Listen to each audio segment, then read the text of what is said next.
Kepala Sekolah SMP Negeri 3 Garikuin, yang terhormat Bapak Ibu Guru SMP Negeri 3 Garikuin.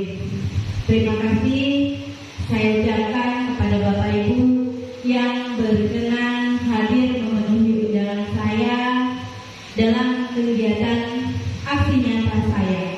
Ini adalah salah satu tugas pendidikan guru penggerak yang sedang saya laksanakan sekarang ini. Tugasnya adalah pembuatan aksi nyata modul 1.4 tentang menyebarkan pemahaman dan penerapan pengalaman budaya positif bersama saya Ermina Susmini, calon guru penggerak angkatan 10 dari SMP Negeri 3 Garikuin, Kabupaten Indragiri Hulu. Baiklah Bapak Ibu, di sini sebenarnya saya minta izin sedikit waktu untuk mengadakan ice breaking. Ya, ice breakingnya walaupun tidak ada suara, saya mohon partisipasi Bapak Ibu untuk mencari perbedaan gambar. Ketika Bapak Ibu melihat, silakan Bapak Ibu langsung ngomong saja. Ini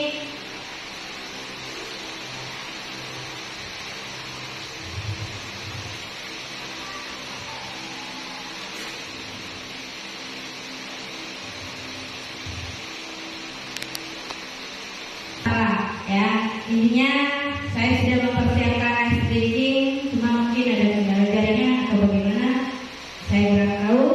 Nah, kembali lagi kita ke pemateri, ya.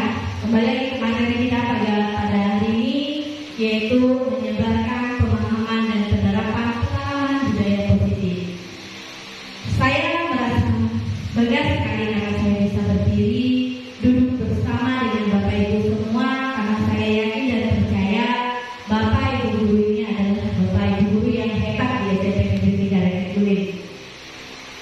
Ya, nah ketika Bapak Ibu mendengar budaya positif, ya, ketika Bapak Ibu membayangkan budaya positif, kira-kira apa yang Bapak Ibu gambarkan? Saya ingin bertanya ini kepada Bapak Ibu. Ketika Bapak Ibu mendengarkan kata-kata budaya positif, apa yang terlintas oleh Bapak Ibu? Pak Salamun, kira-kira apa itu yang terlintas dalam pikiran Pak Salamun ketika Bapak mendengarkan kata-kata budaya positif? Suatu budaya Ya, yang menjadi kebiasaan orang-orang setempat, ya, yang membawa dampak baik, ya, baik dari segi spiritual, yuk, moral, emosional, maupun yang lain-lain. ya. Intinya budaya positif itu hal-hal yang baik lah, ya. Dan berdampak baik. Iya, berdampak baik ya.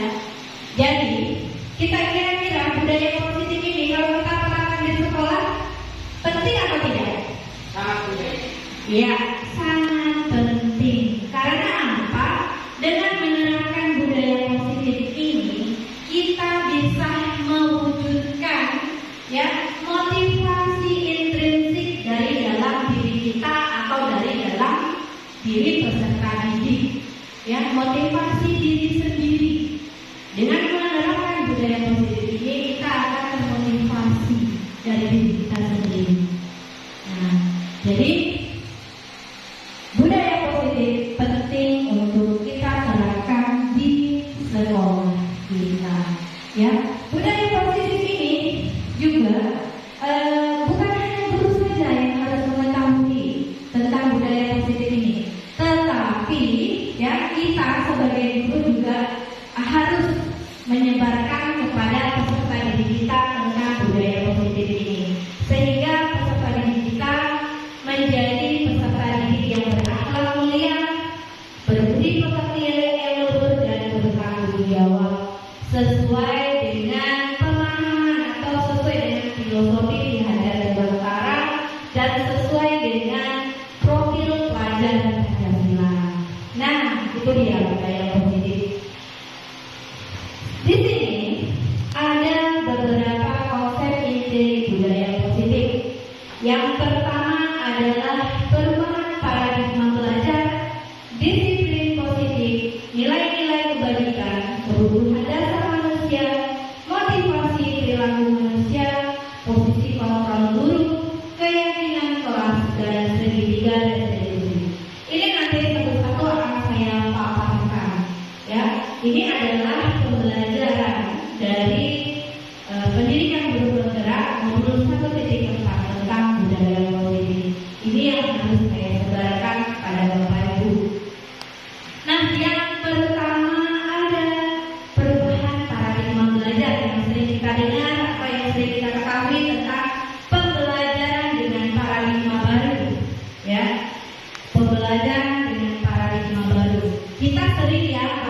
guru?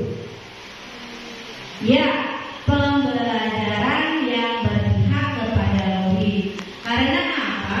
Di kurikulum merdeka kita guru seharusnya menerapkan pembelajaran yang berpihak kepada murid seutuhnya dengan metode pembelajaran yang berdiferensiasi.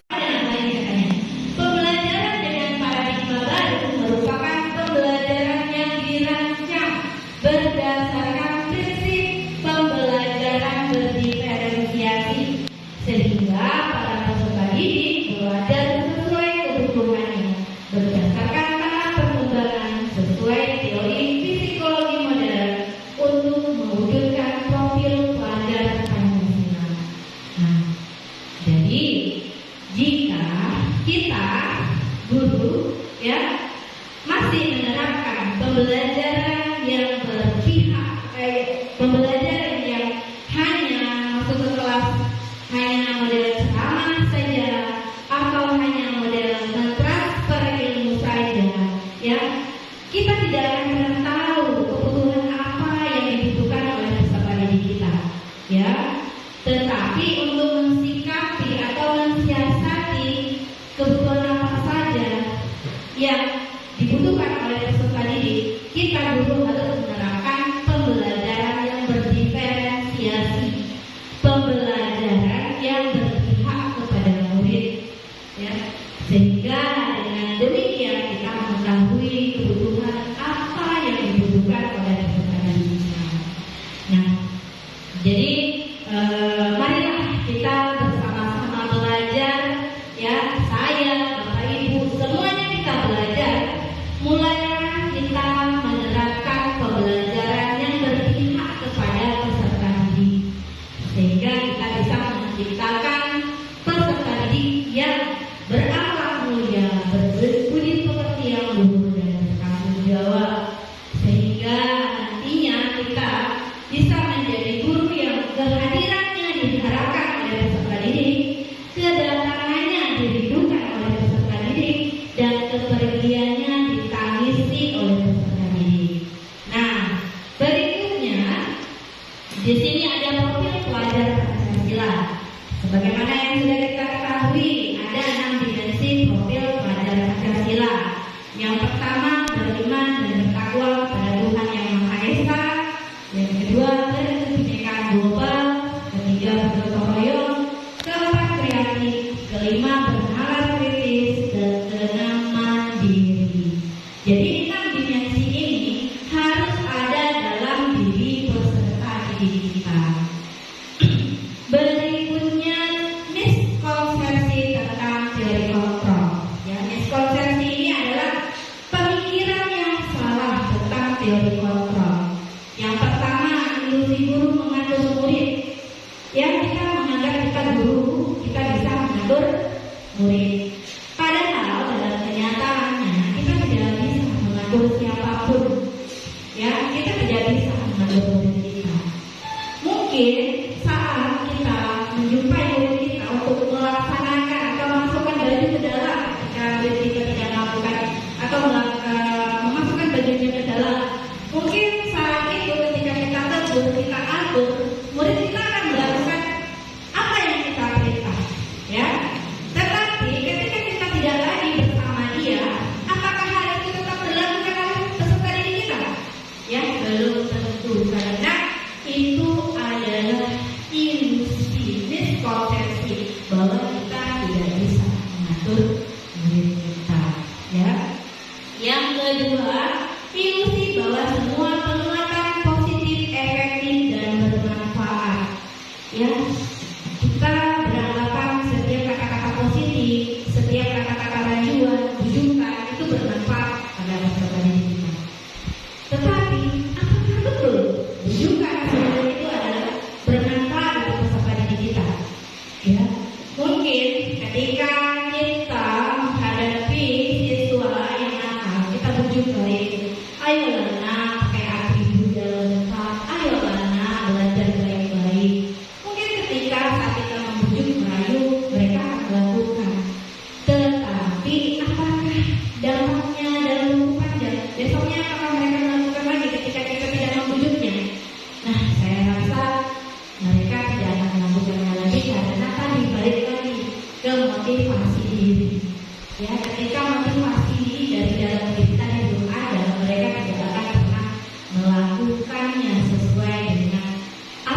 menghadapi peserta didik kita yang ada membuat permasalahan, kita seringnya mengkritik, membuat rasa bersalah kepada peserta didik kita, ya, dengan mengkritik, dengan membuat rasa bersalah, ya. Kita harapkan peserta didik kita sadar, tetapi kenyataannya, ya, ketika kita membuat rasa bersalah kepada peserta didik kita akan menyimpan memori itu bahwa peserta didik kita bahwa dirinya adalah manusia yang gagal, yang manusia yang tidak bermanfaat. Ini dampaknya panjang. Dia akan mengingat hal itu sampai kapanpun. Ketika kita mengajar, kamu anak nakal, kamu anak bermasalah, itu akan tercap pada dirinya. Dia akan berpikir bahwa dia adalah manusia yang gagal. Jadi ilusi bahwa kritik dan membuat rasa bersalah mampu menguatkan karakter itu adalah miskonsepsi pemikiran yang salah. Berikutnya adalah ilusi bahwa orang dewasa berhak memaksa. Tentunya kita guru di sekolah ini otomatis sudah dewasa ya dari peserta didik kita. Kita lebih tua dari peserta didik kita.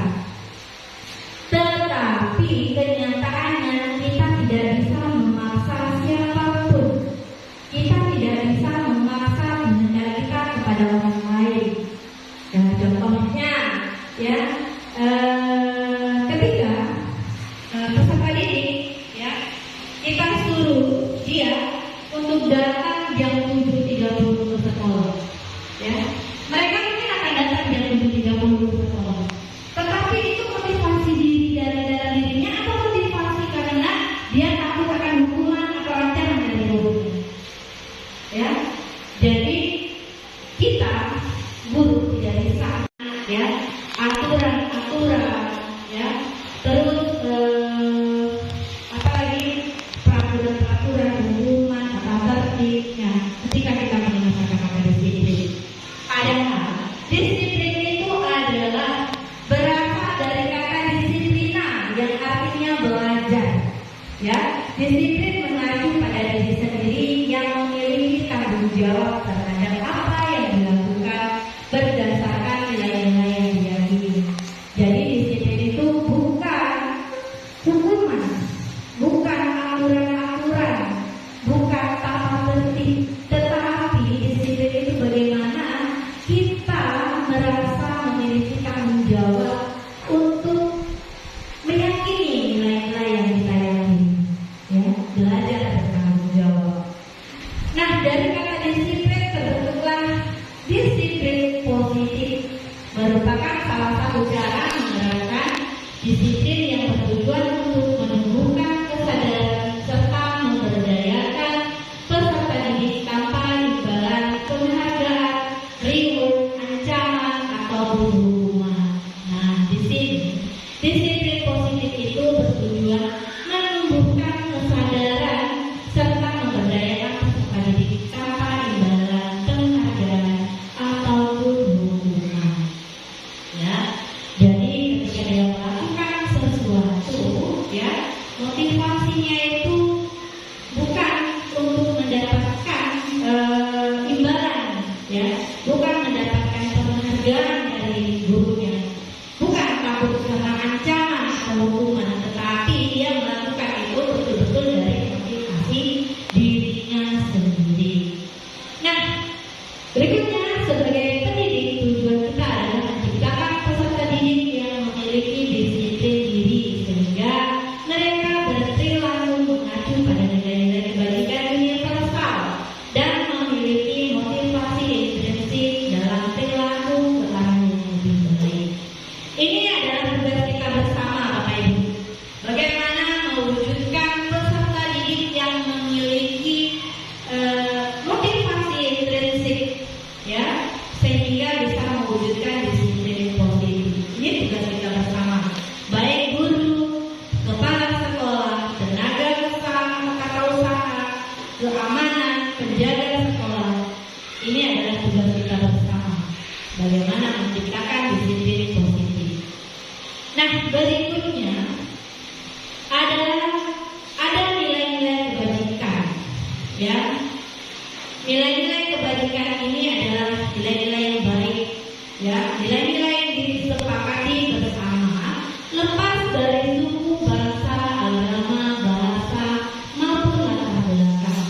Jadi nilai-nilai kebajikan ini dia tidak ada di dalamnya itu suku, bangsa, agama, ya. Bahkan di sini ada contoh nilai kebajikan institusi atau organisasi, ketikanya ke bawah, apa nanti diperbaiki. Yang pertama, contoh nilai kebajikan dari institusi, yaitu profil pelajar Pancasila, yang mana beriman dan bertakwa kepada Tuhan Yang Maha Esa dan berakhlak mulia, berkebinekaan global, gotong royong, mandiri, kreatif, dan bernalar kritis. Nah, sedangkan contoh nilai kebajikan dari organisasi yaitu ada SIBO Training Years Program. Mereka mensepakati nilai kebajikan toleransi, rasa hormat, integritas, mandiri, menghargai, antusiasi, empati, keinginan, tahuan, kreatif, kerjasama, percaya diri, dan komitmen. Nah, berikutnya ada lagi contoh nilai kebajikan dari organisasi keterampilan hidup atau lifestyle. Mereka meyakini nilai-nilai kebajikan yaitu dapat dipercaya, lurus hati, pendengaran yang aktif, tidak merendahkan orang lain, dan memberikan yang terbaik dari diri.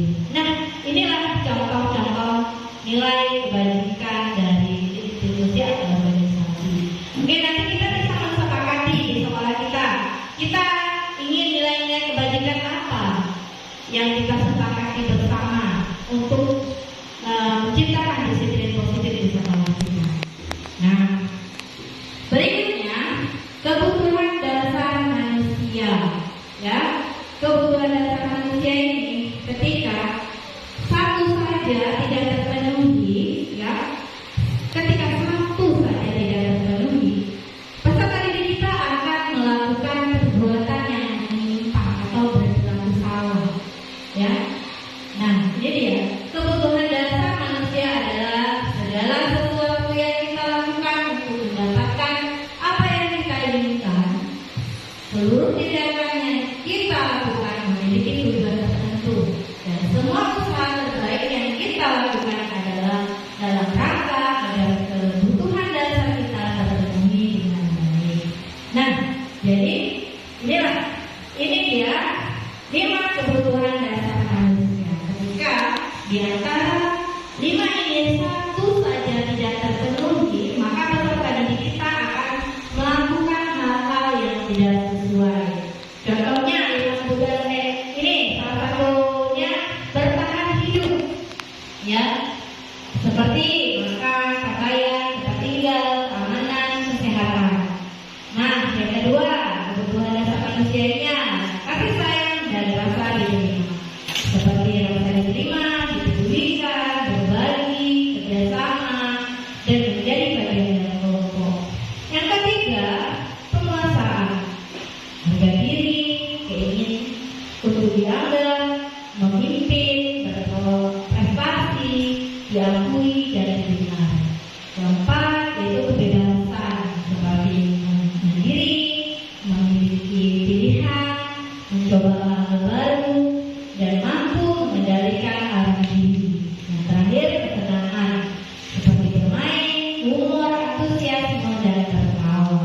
Nah, di antara 5 kebutuhan dasar ini, satu saja tidak terpenuhi oleh peserta didik kita. Peserta didik kita akan motivasi perilaku manusia. Ya, ada 2 motivasi. Pertama, motivasi intrinsik, yang kedua motivasi ekstrinsik. Ya, motivasi ekstrinsik ini yaitu motivasi dari luar, seperti untuk menghindari ketidaknyamanan, untuk menghindari hukuman, atau untuk mendapatkan imbalan, atau untuk mendapatkan penghargaan dari orang lain. Nah, ketika kita, Bapak Ibu, berangkat ke sekolah, ya, sampai ke sekolah jam 7.30 dan melaksanakan tugas di sekolah, ya, masuk ke kelas dari jam 7.30 sampai jam 1.20 ya. Ketika itu ya, motivasi apa yang ada pada diri kita? Motivasi intrinsika atau motivasi ekstrinsika? Ya, ketika kita hanya mengharapkan pujian dari kepala sekolah, berarti itu motivasi ekstrinsik.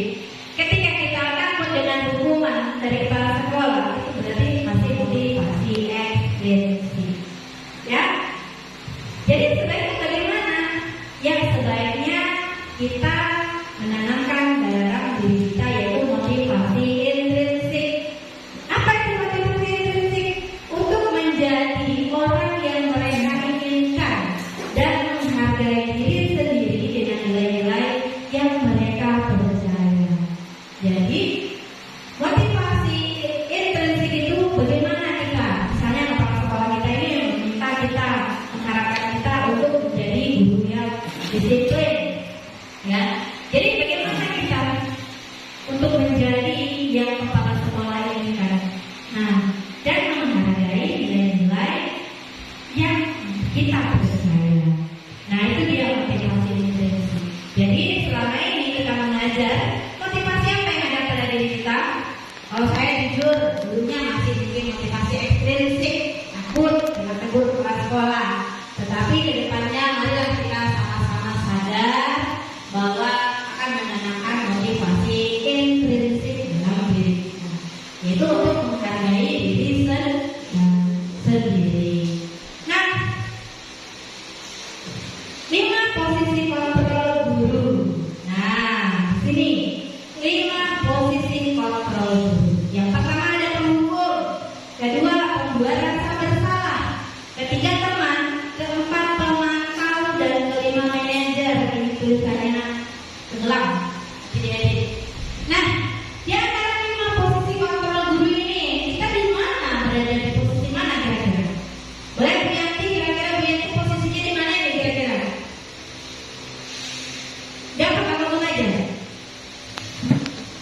Penghukumkah, pembuat rasa bersalahkah, teman, pemantau, atau manajer? Teman. Pasal ampun. Tiga-tiganya juga ya. Yang mana? Yang mana? Yang pertama pikiran Penghukum, pembuat rasa penghukum ya. Teman. Terus ada salah. pembuat rasa bersalah. Di Pak Repan. Kira-kira Pak Repan posisinya mana? Hukum. Penghukum. Dari Krista pemantau. Oke ya. Nah, kita lihat kira-kira kita di posisi mana yang selama ini. Ya, makanya tadi saya minta audio visual, cuma audionya tidak ada. Coba kita dengarkan dari sini saja. Ini ada yang lainnya sudah bergerak ya.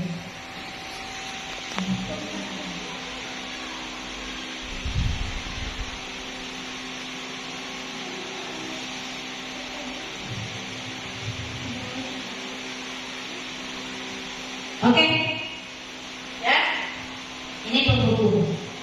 Besok bisa dicari kita lihat dulu. Penghukum itu identik dengan kata-kata kasar, ya, bernada tinggi, memaki-maki, menunjuk-nunjuk, ya. Biasanya penghukum ini menggunakan fisik dan psikis. Perasaan mereka terkena, batin pun tersiksa, ya.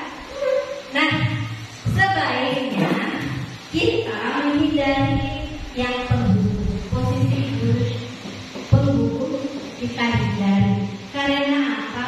Dampaknya ke psikis anak untuk jangka panjang itu tidak baik.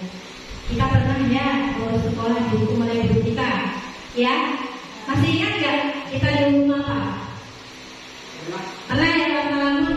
Suruh lari lapangan. Nah, ketika kita dihukum mau sekolah dulu, sampai sekarang masih teringat membatin, ya.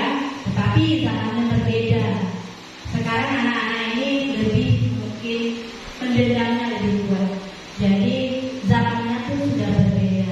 Jadi untuk penghukum sebaiknya kita sebagai guru kita hindari, ya, karena tidak baik untuk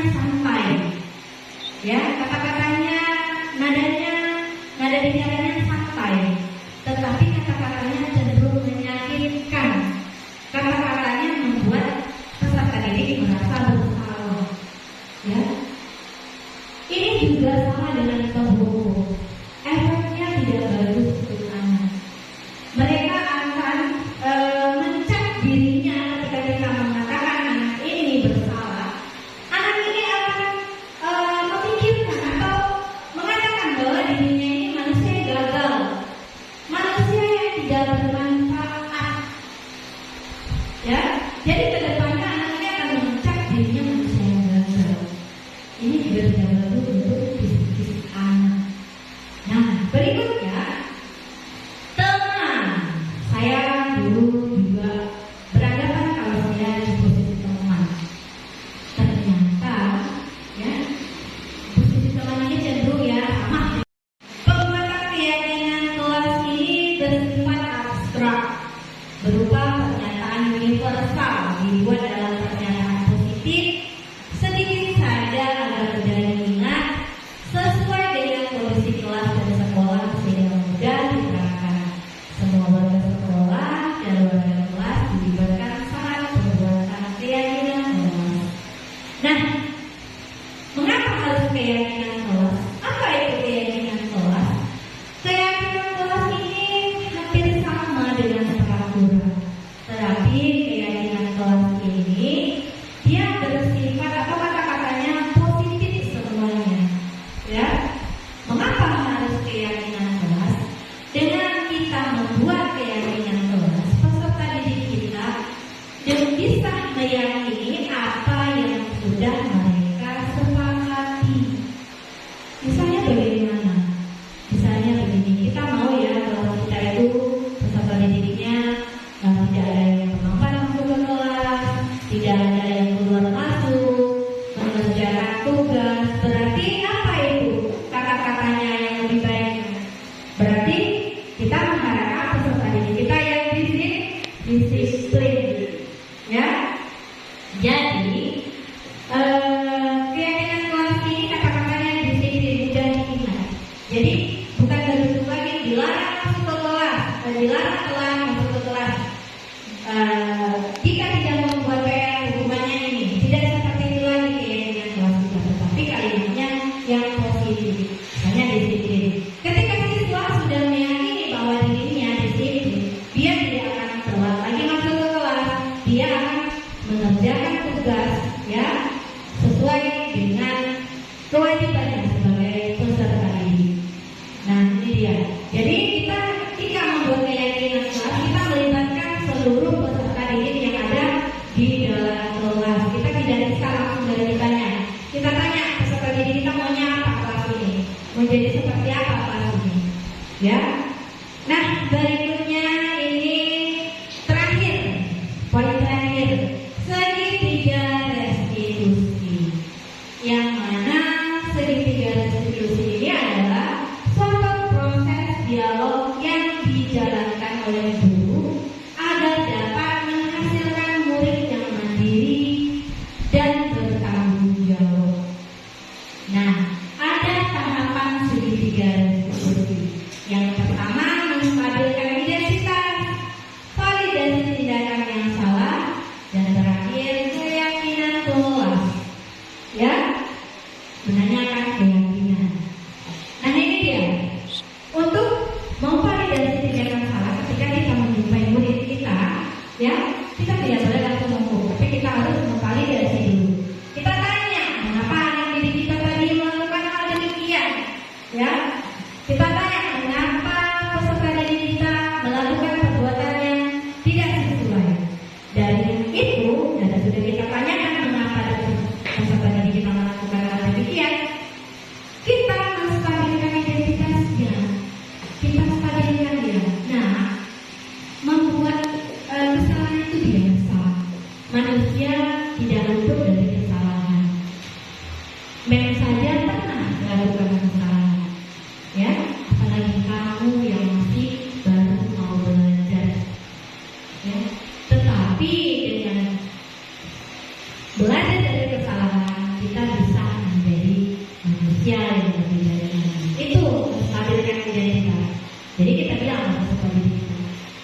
Kira-kira nilai keyakinan kelas yang mana yang sudah kamu langgar?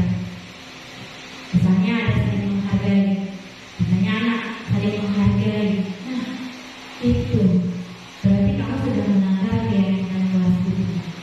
Ya, ketika ada kamu besok, ketika kamu menjumpai teman kamu yang usia bersama kamu lagi, apa tindakan kamu? Apakah kamu harus berkelahi lagi sama dia? Pasti anak punya solusi sendiri. Pasti anak jawab begini, mungkin saya akan berusaha bersabar atau mungkin menghindari konflik tersebut. Ya, jadi kembali lagi kita ujung-ujungnya menanyakan keyakinan kelas. Jadi keyakinan kelas tadi itu penting untuk kita bikin di dalam kelas, dan di sekolah juga penting kita membuat keyakinan sekolah. Ya, nah berikutnya penutup. Ini kita nanti baru buka sesi diskusi kalau memang ada diskusi. Nah, penutup dalam menerapkan program disiplin positif, hendaknya guru memiliki standar kepribadian profesional dan sosial yang baik, di mana guru mampu merefleksi dirinya dalam posisi kontrol saat itu. Bagaimana perjalanan dirinya sebagai among atau manajer yang menuntun murid-muridnya menjadi insan yang mandiri, merdeka, dan bertanggung jawab. Nah, jadi jika kita ingin menerapkan disiplin positif, kita guru harus memiliki standar yang baik dulu. Kita guru harus bisa menjadi contoh yang baik dulu kepada teman-teman kita. Jangan kita tanyakan bagaimana meningkatkan motivasi peserta didik MEM, padahal kita sendiri belum meningkatkan motivasi tersebut. Ingat, guru itu digugu dan ditiru. Guru adalah artis di sekolah. Apapun yang dilakukan guru, peserta didik akan mengikuti. Baik itu dari tingkah laku, ya, perkataan, cara berpakaian, kebiasaan, itu diikuti oleh guru, oleh peserta didik. Jadi itu PR kita juga tanya pada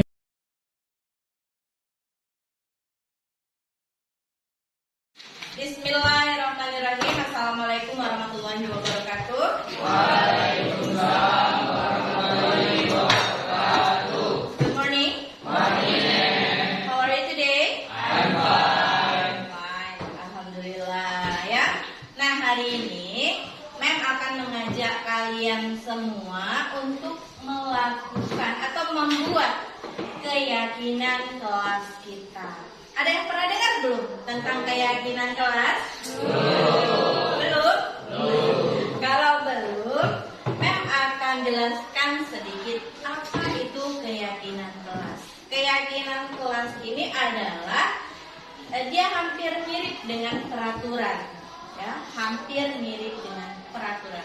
Tetapi keyakinan kelas ini dia berisi kalimat-kalimat positif. Mengapa harus keyakinan kelas? Karena kalian dengan membuat keyakinan kelas, kalian merasa memiliki rasa tanggung jawab untuk melakukan keyakinan yang telah kalian yakini tersebut. Ya, contohnya kalian sepakat ini mau bikin keyakinan kelas disiplin, ya, tidak terlambat lagi datang ke kelas misalnya. Kita ambil keyakinan kelasnya disiplin, karena keyakinan kelas itu positif ya kalimatnya. Nah, berarti kalian di dalam kelas tidak boleh lagi datang terlambat. Kalau kalian udah mensepakati disiplin, kalian harus meyakini dalam diri kalian kalau kalian tidak boleh datang terlambat lagi ke sekolah. Ya, paham? Paham. Nah, sekarang Mem akan membagikan sticky note kepada kalian. Silahkan kalian tulis keyakinan kelas apa yang ingin kalian sepakati. ya yang ingin kalian buat di dalam sekolah kelas ini. Nanti dari beberapa kesepakatan yang keyakinan kelas yang kalian buat, nanti kita pilih kira-kira mana yang harus kita sepakati. Ini ada 22 ya. Tidak mungkin 22 ini kita ambil. Palingan nanti ada beberapa yang kita ambil. Kalau sama semuanya juga nanti kita skip yang sama, kita jadikan satu. Paham? Nah, sekarang silakan tulis. Kalian mau menjadikan kelas 8 ini seperti apa sih? Ya, ingat ya, keyakinan kelas itu positif semua kata-katanya. Ya, kalian mau melakukan apa sih? Mau kelas kalian bersih, mau kelas kalian aman, mau kalian itu saling menghargai, atau mau banyak, ya? Tergantung kalian. Kalian maunya apa sih di dalam kelas? Tanya pada diri kamu. Kayak dia maunya apa sih kelas ini? Baik, kata Srian. Kalau kamu maunya apa sih di kelas ini? Saling menghargai. Nah, itu dari dalam lubuk hati yang paling dalam, ya. Boleh. Sekarang kalian catat di sini.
Kalian sudah menulis keyakinan kelas apa yang ingin kalian sepakati.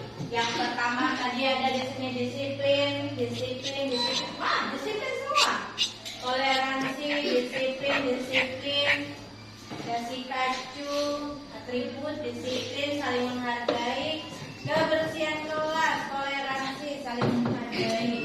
Jadi disiplinnya kita ambil satu saja, toleransi kita ambil, saling menghargai kita ambil, habis itu kebersihan kelas kita ambil.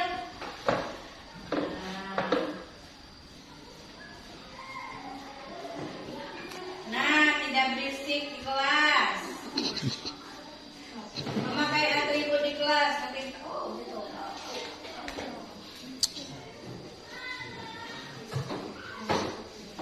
Nah, yang disiplin kita tarik.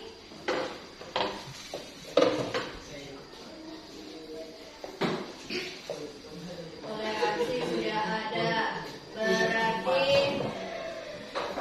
ada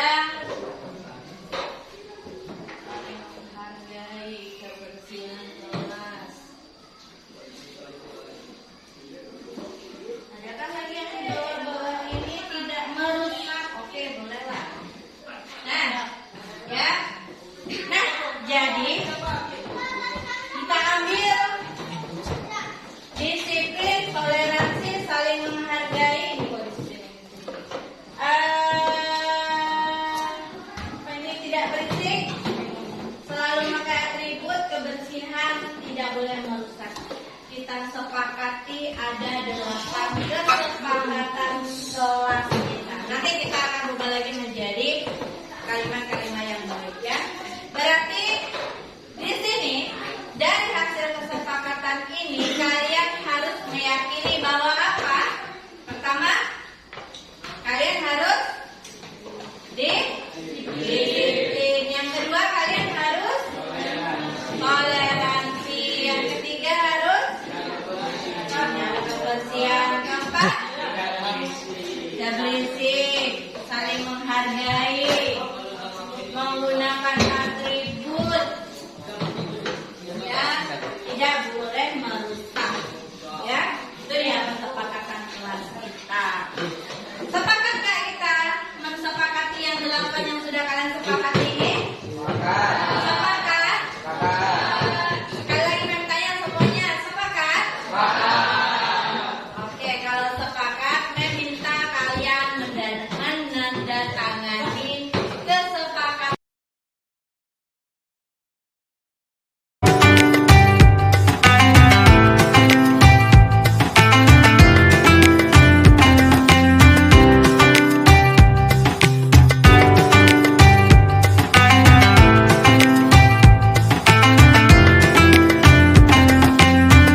keyakinan kelas ini, kami dapat menumbuhkan rasa tanggung jawab, disiplin, dan saling menghargai antar teman. Terima kasih, Mem. Warahmatullahi wabarakatuh. Nama saya Nabila dari kelas 8. Saya sangat senang, semangat, seru dalam membuat keyakinan kelas. Dengan membuat keyakinan kelas ini, kami dapat menumbuhkan rasa tanggung jawab, disiplin, dan saling menghargai antar teman. Terima kasih, Mem. Nama saya Septian dari kelas 8. Saya sangat senang, semangat, seru dalam membuat keyakinan kelas. Dengan membuat keyakinan kelas ini, kami dapat menumbuhkan rasa tanggung jawab, disiplin, dan saling menghargai antar teman. Terima kasih, Mem. Nama saya Anggun dari kelas 8.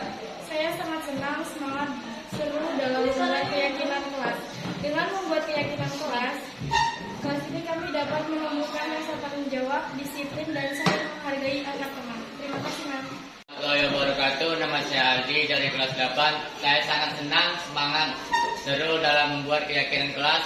Dengan membuat keyakinan kelas ini, kami dapat menumbuhkan rasa tanggung jawab, disiplin, dan saling menghargai antar teman. Terima kasih, Men.